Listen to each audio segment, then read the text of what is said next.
Assalamualaikum warahmatullahi wabarakatuh. Saya Putri Zahro Sabila dari program studi Gizi Fakultas Ilmu Kesehatan Universitas Muhammadiyah Profesor Dr. Hamka. Di sini saya akan melakukan penyuluhan kepada remaja putri terkait pengaruh hubungan pola makan dengan anemia dengan menggunakan metode sedikit ceramah dan berdiskusi. Selebihnya silahkan disimak videonya. Assalamualaikum warahmatullahi wabarakatuh. Waalaikumsalam warahmatullahi wabarakatuh. Perkenalkan, saya Putri Zahro Sabila, mahasiswi dari Universitas Muhammadiyah Profesor Dr. Hamka, program studi Sarjana Gizi. Tujuan saya ingin memberikan penyuluhan tentang anemia pada remaja putri. Gimana nih kabar kalian, kakak-kakak semuanya? Baik. Alhamdulillah, semoga kita selalu diberi kesehatan sama Allah Subhanahu. Amin. Sebelumnya, saya di sini akan membagikan leaflet sebagai media untuk pembahasan kita pada hari ini.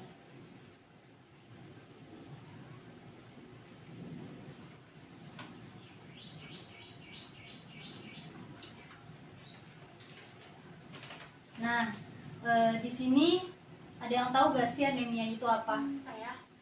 Setahu saya anemia itu kekurangan darah. Kekurangan darah, iya benar. Mungkin ada lagi yang tahu?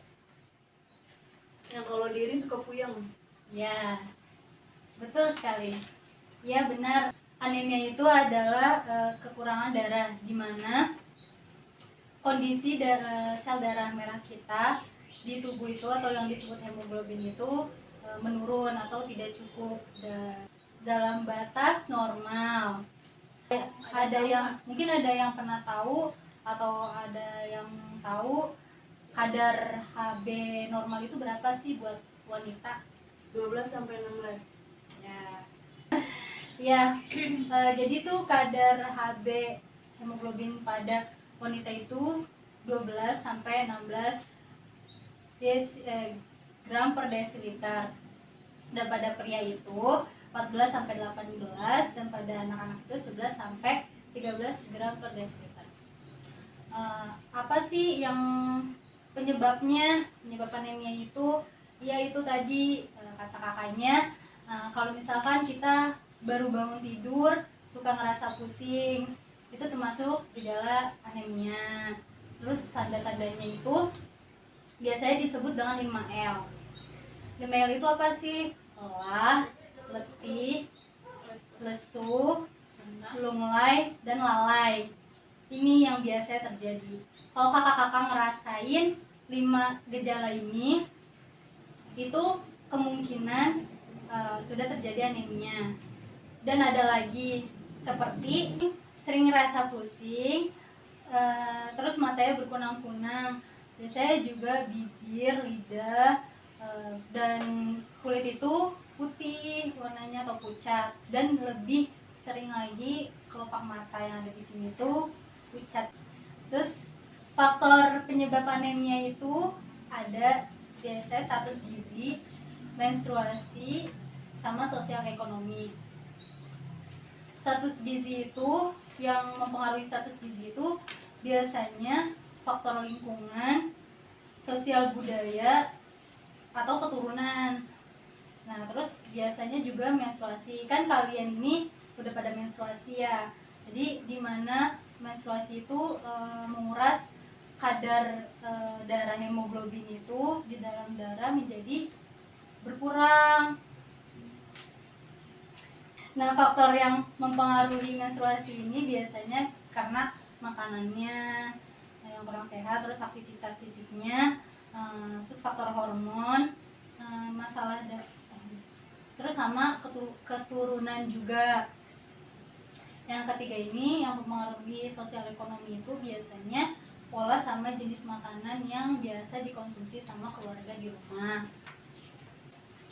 Terus juga di sini ada hubungan IMT sama status hemoglobin status HB-nya. Kalau bisa jadi IMT normal, tapi itu belum tentu hemoglobinnya itu normal. Paham kan? Paham. Ya, biasanya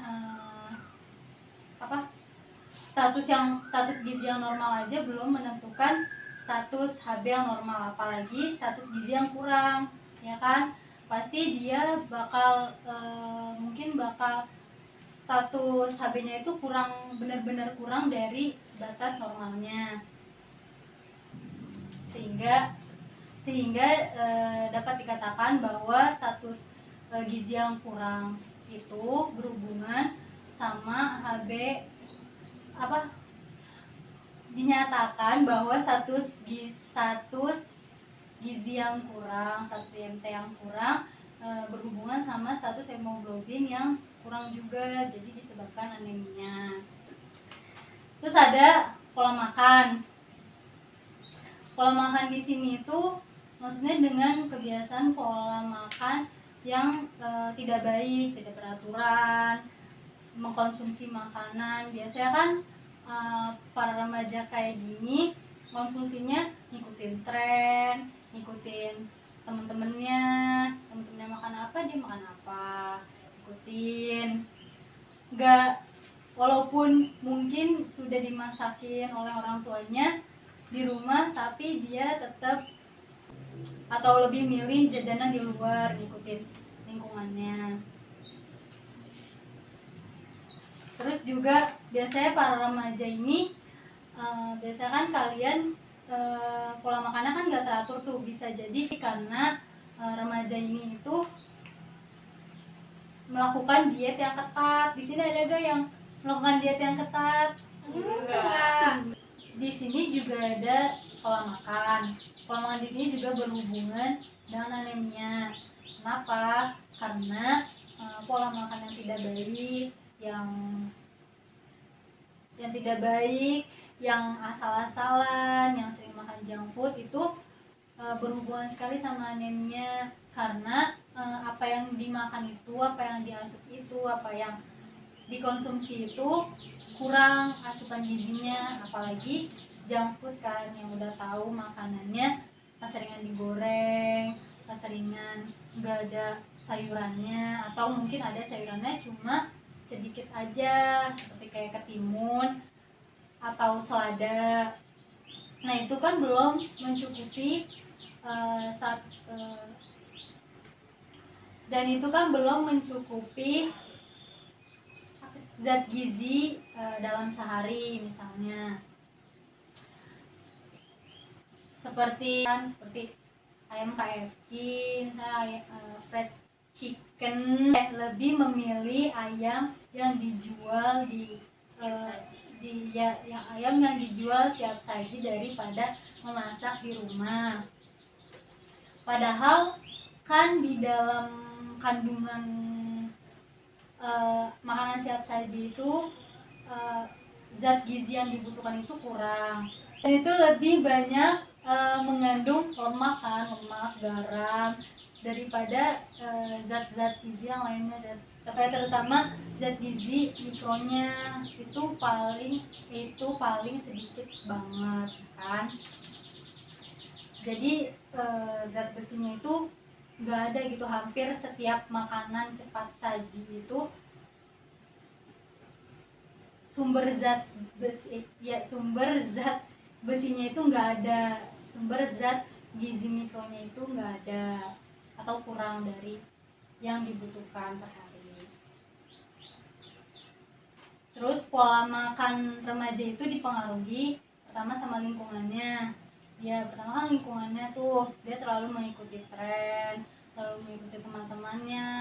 Setiap kali nongkrong atau apa pasti kan belinya makanan yang nggak sehat, makanan yang siap saji. Jarang banget orang-orang yang ngumpul sama teman-temannya dia mengkonsumsi seperti kayak sayuran atau bahan-bahan hewani lainnya, bahan makanan hewani atau nabati lainnya kan jarang ya. Pasti yang sering dikonsumsi itu kayak Sigro. cigo, bakso ya, itu bakso seperti bakso aci, kebab, terus Geprek. ayam geprek, itu kan udah tahu gitu. Kita udah tahu kalau misalkan itu tuh salah mungkin ya. Kita udah tahu itu salah, nggak baik dikonsumsi, tapi karena lingkungan kita yang selalu buat yang selalu buat kita tuh ngikutin ya apa yang dilakuin. Bisa jadi aja temennya ngomong kalau misalkan kakaknya nih lagi diet ketat nih misalnya, nggak mau makan apa-apa, terus ditawarin sama temennya main geprek yuk, atau enggak bakso aci nih enak nih lagi panas lagi hujan-hujan, kakaknya nih nggak mau gitu, gue tuh mau makan sayuran aja gitu misalnya, soalnya tuh gue lagi diet gitu, lagi memperbaiki status gizi gue gitu misalnya. Temennya bilang, cemen banget lu, nggak mau ngikutin tren sekarang kan lagi zamannya saya bakso aci, soalnya kan lagi zamannya bakso aci, kenapa lu nggak beli gitu, ayolah sekali-kali. Akhirnya lama kelamaan kan pasti kakaknya juga bakal kerayu gitu sama temennya kan, bakal yaudah deh gue nyobain. Akhirnya lama kelamaan demen juga nih kakaknya, sering konsumsi bakso aci kalau lagi bete atau lagi lapar, maksudnya bakso aci, jadi sayurannya ditinggal kayak gitu. Yang kedua itu yang mempengaruhi pola makan remaja itu ada kebiasaan makannya. Ya seperti tadi, kebiasaan makanan yang buruk, yang sering konsumsi makanan, lebih memilih makanan yang cepat saji, yang cepat dipesan daripada masak di rumah. Yang mungkin kakaknya tinggal sendiri, ada yang tinggal sendiri atau ngekos, atau ibunya males masak atau gimana, pasti lebih milih makanan cepat saji di luar. Terus yang ketiga juga ada tidak menyukai atau pantang terhadap suatu jenis makanan tertentu. Ya tadi contohnya kayak kakak tadi, dia gak mau makanan yang lain-lain selain sayuran, soalnya kakak ini lagi diet nih, lagi mau memperbaiki tubuhnya, jadinya dia gak mau makanan yang lain-lain selain sayuran. Tapi akhirnya kakak ini bakalan kegoda juga sama temen-temen yang ngajakin dia makanan cepat saji yang lagi tren gitu. Nah, terus mengapa sih remaja putri sering terkena anemia? Ya, satu nih, umumnya memiliki pola makan yang tidak baik, yang tidak teratur. Yang kedua, asupan zat makan dan jumlah kalori yang tidak adekuat ini menyebabkan gangguan status gizi. Yang ketiga, ada ketidaksukaan yang berlebihan terhadap makanan tertentu. Yang keempat, tidak suka mengkonsumsi sayur. Yang kelima, kebiasaan makan makanan fast food dan junk food. Nah, ini semua kan tadi udah contohnya. Ya kayak tadi kakaknya misalnya pola makannya kan gak beraturan. Pola makannya udah beraturan nih, gara-gara temennya ngajak jadi suka mengkonsumsi fast food, junk food. Maka jadi makanan yang dikonsumsi sama makannya ini jadi berkurang zat gizinya. Misalnya contohnya tadi ayam geprek, kan itu nggak ada sayurannya, jadinya asupan yang masuk itu cuma karbohidrat sama protein sama lemak nih, jadi kan kurang banyak banget ya, apalagi asupan zat gizi mikronya itu nggak ada, itu zat gizi makronya aja. Yang dikhawatirkan ini semuanya ini lebih mendekatkan kepada penyakit daripada kesehatan. Akibat anemia itu ada turunnya konsentrasi belajar. Yang kedua itu mengganggu pertumbuhan. Yang ketiga ada menurunkan kemampuan fisik. Yang keempat mengakibatkan muka pucat. Yang kelima cepat lelah. Sama yang keenam itu menurunkan daya tahan tubuh.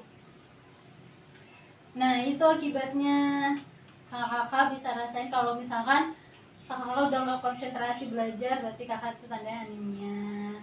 Udah kemana-mana, ya bisa jadi itu karena anemia. Tapi nggak semua yang mengganggu konsentrasi itu anemia. Jadi anemia itu dia harus kayak ada syarat, bukan syarat sih ya. Ada kan tadi ada 5 gejalanya ya, ada 5 tandanya: lemah, letih, lesu, lunglai, sama lalai. Nah, dari kalau kakak udah ngerasain ini semua 5L sama sering pusing, mungkin nggak harus anemia ya. Jadi tuh 5 gejala itu yang tadi anemia disebut 5L itu udah ada di kakak, terus kakak sering ngerasain pusing, kan pasti otomatis konsentrasi dalam belajar itu buyar ya. Apalagi pola makannya itu yang nggak baik juga. Yang nggak baik contohnya kakak nggak makan gitu di pagi hari. Itu kan kalau makan di pagi hari itu kan buat kita jadi bisa lebih semangat sama nambah konsentrasi kita kan buat belajar. Jadi ada asupan yang masuk, jadi kita jadi lebih konsentrasi dibandingkan kita nggak ngisi sama sekali perut kita pada pagi hari. Itu berhubungan banget sama yang namanya kena anemia. Yang kurang konsentrasi itu berhubungan banget makan pagi itu. Terus ada pencegahannya. Cara nyegain anemia itu kayak gimana sih? Yang pertama itu makanan asupan tinggi zat besi. Misalnya nih contohnya kayak sayuran, biasanya yang banyak kandungan zat besinya itu bayam ya, bayam, Brokoli, telur, terus daging juga, ayam. Nah itu contoh-contoh makanan yang di sekitar kita yang bisa memungkinkan kita dapatkan gitu di sekitar kita yang biasanya. Terus yang kedua itu ada tingkatan konsumsi makanan kayak vitamin C. Nah, yang vitamin C itu kan banyak, yang nggak cuma jeruk doang. Yang ketiga ada makanan asupan kayak B12 dan folat. Yang keempat ada penuhi pola makan gizi seimbang.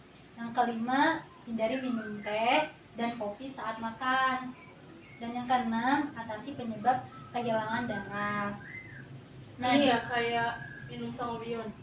Iya, terus tablet tambah darah yang suka dikasih di sekolah-sekolah itu biasanya itu harus diminum. Seharusnya kalau pada remaja putri kan dia haid ya, menstruasi, jadi dia disaranin untuk remaja putri. Terus juga di sebelahnya ada bahan makanan yang mengandung zat besi itu ya, contohnya daging, sayur-sayuran, sayur bayam, semangka, buah-buahan, semuanya tuh udang, semuanya itu yang mengandung zat besi. Mungkin ini yang saya bisa sampaikan terkait anemia pada remaja putri. Mungkin dari apa yang saya jelaskan kurang paham atau ada yang ditanyakan, silahkan bertanya. Saya Kak, Ya, kenapa? di sini kan dalam pencegahannya ada poin kelima, hindari minuman teh dan kopi saat makan. Nah, tapi kebanyakan orang, terutama saya juga kadang-kadang suka minum teh kalau lagi sarapan. Itu gimana? Nah, saya ulang pertanyaannya. Kenapa orang-orang yang sering makan pagi itu dia sering mengkonsumsi teh, ya kan? Diselingi mungkin sama roti atau apa gitu ya. Sebenarnya itu tuh nggak baik. Soalnya kenapa? Di dalam teh itu kan ada tanin ya, di dalam kopi juga ada kafein, yang dimana kalau tanin ini diserap oleh tubuh, dia akan menghambat zat-zat gizi yang ada di tubuh ini tuh terhambat gitu sama dia. Jadi kalau misalkan nih kamu udah makan sayur, udah makan buah di pagi hari, pokoknya udah seimbang gitu gizinya istilahnya. Terus habis makan gizi seimbang itu kamu diselingin minum teh, itu nggak baik. Soalnya apa yang kamu makan itu kayak percuma gitu, terbuang sia-sia. Yang dia udah makan bayam mungkin yang ada zat besinya kan bayam, terus dia udah makan nasi yang sumber karbohidrat, yang dia udah makan ayam yang protein hewani, terus sama makan buah misalnya semangka itu. Ya kalau dia udah mengkonsumsi semuanya itu, semua gizi seimbang itu yang dia udah konsumsi tapi minum teh, tetap aja nggak keserap juga, jadi ditahan sama si tanin gitu. Jadi ya percuma aja kamu makan banyak-banyak tapi setelahnya minum teh itu nggak ngehasilin apa-apa gitu buat tubuh kan. Padahal yang dibutuhin tubuh itu adalah zat gizi yang baik juga kan, terutama zat besi yang dibutuhin. Apa aja sih yang diserap sama zat tanin ini tuh? Jadi itu yang diserap sama tanin itu semuanya, semua zat yang masuk ke dalam tubuh itu diserap sama si tanin. Kan tadi dia misalnya kakaknya ini mengkonsumsi bayam kan ada zat besinya, terus konsumsi ayam dia kan ada proteinnya, terus konsumsi buah juga kan itu ada, semuanya ada mineral, vitamin mineralnya kan. Nah kalau kamu habis itu minum si teh ini yang mengandung tanin, semuanya itu bakal diserap, jadi tuh nggak ada apa-apa lagi gitu di tubuh, semuanya tuh diserap sama si tanin ini. Jadi si tanin ini yang ada di dalam, jadi yang di dalam tubuh ini cuma si tanin aja, zat gizi yang lain yang tadi udah dimakan itu udah nggak ada lagi, soalnya semuanya udah diserap sama si tanin. Tadi kan kakak juga nyebutin tentang zat makro sama mikro, itu tuh apa sih kak? Jadi itu zat gizi makro sama mikro itu dia itu zat gizi yang dibutuhin sama tubuh. Tapi yang paling umum, istilahnya itu yang paling umum, yang paling utama yang dibutuhin oleh tubuh itu zat gizi makro. Zat gizi energi yang paling dibutuhin sama tubuh itu zat gizi makro, yang terdiri dari energi, protein, karbo, sama lemak nih yang biasanya kita konsumsi sehari-hari. Kalau misalkan ini kurang juga nggak baik. Misalkan tadi contohnya makan ayam goreng gitu kan, yang dikonsumsi banyaknya lemaknya kan, soalnya kan digoreng, apalagi itu gorengnya itu maksudnya berbarengan gitu atau sama yang lainnya gitu dicampurkan. Mungkin aja juga kalian pernah makan gorengan, itu kan minyaknya udah nggak baik ya, jadinya apalagi kalau pakai minyak yang kayak gitu tuh udah nggak baik banget deh pokoknya. Terus yang zat gizi mikronya itu, maksudnya zat gizi mikro itu dia emang nggak banyak dibutuhin sama tubuh, tapi dia paling dibutuhin sama si tubuh ini. Contoh zat gizi mikronya itu kayak zat besi, vitamin A, vitamin B, vitamin C, B12, yodium, dan yang lain-lain deh yang banyak banget pokoknya. Tapi dia itu dibutuhin sama si tubuh. Contohnya aja kayak kalau misalkan kita itu kan zat gizi mikro itu dikonsumsinya kecil ya, dalam bentuk ukuran kecil gitu, jumlah yang kecil. Kalau misalkan kita nggak konsumsi zat gizi mikro tuh, nggak ada sama sekali di makanan zat gizi mikro tuh, ya bisa terkena anemia. Soalnya kan yang ada di zat gizi mikro itu kan terutama zat besi, B12 yang dibutuhin ketika anemia ya kan. Jadi kalau misalkan zat-zat itu kurang, jadinya bisa terjadi anemia.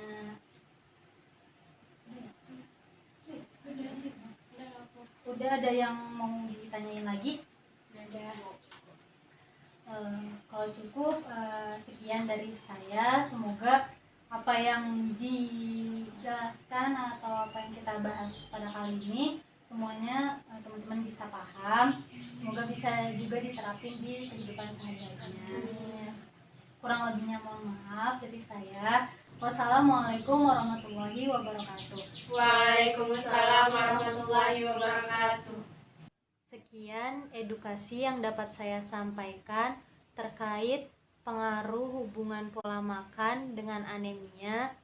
Semoga apa yang saya sampaikan bisa bermanfaat untuk kita semua dan dapat diterapkan di kehidupan sehari-hari, khususnya untuk para remaja putri. agar dapat merubah pola hidupnya, pola makannya menjadi lebih baik dan memenuhi gizi seimbang. Sekian, wassalamualaikum warahmatullahi wabarakatuh.